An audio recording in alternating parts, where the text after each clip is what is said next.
What's going on, everybody? Welcome back to Veve Bros, the channel where we talk about all things Veve past, present, and future. I'm Grandison Crawford. And I'm Tony, get the And Omi. you know what it is. Cue the intro.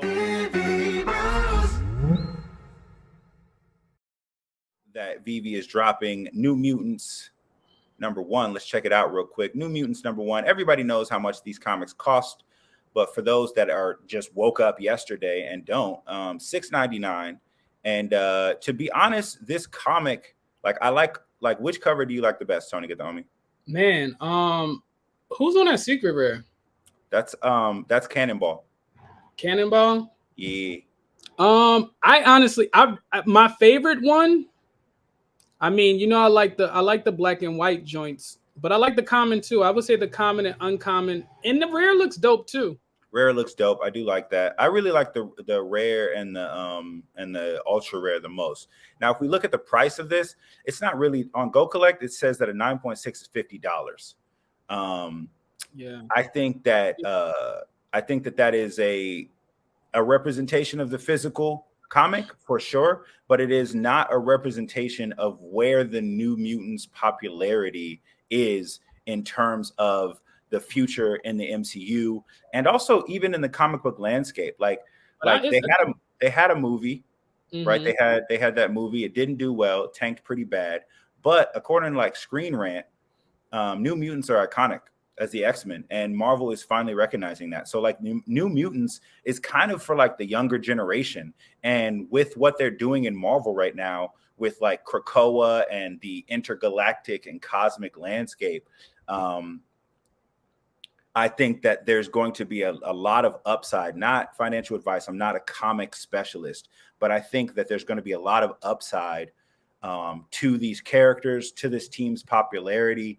And so having the very first New Mutants book, even though it's not in the physical world priced super high, I think it wouldn't be a bad one to go for in my book. I definitely am going for at least one. yeah.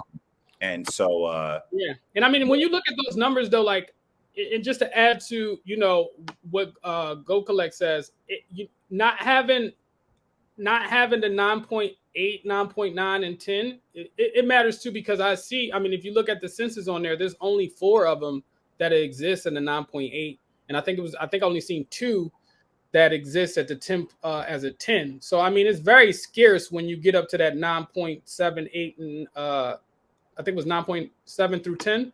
Right.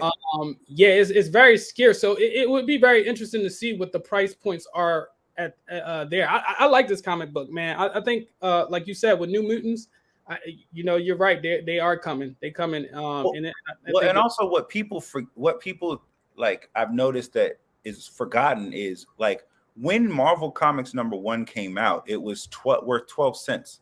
You know what I mean? So yeah.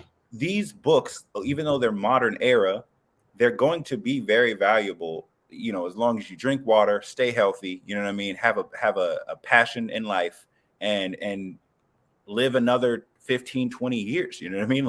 Yeah. These things are going to go up in value. They're not going to be as high value as, say, a AF-15 physical, just because there's probably going to be more available. But people are aware that comic books are worth money now. So keeping these and letting them appreciate in value is not a bad move. You know what I mean? Oh. So I definitely am going to go for one of these.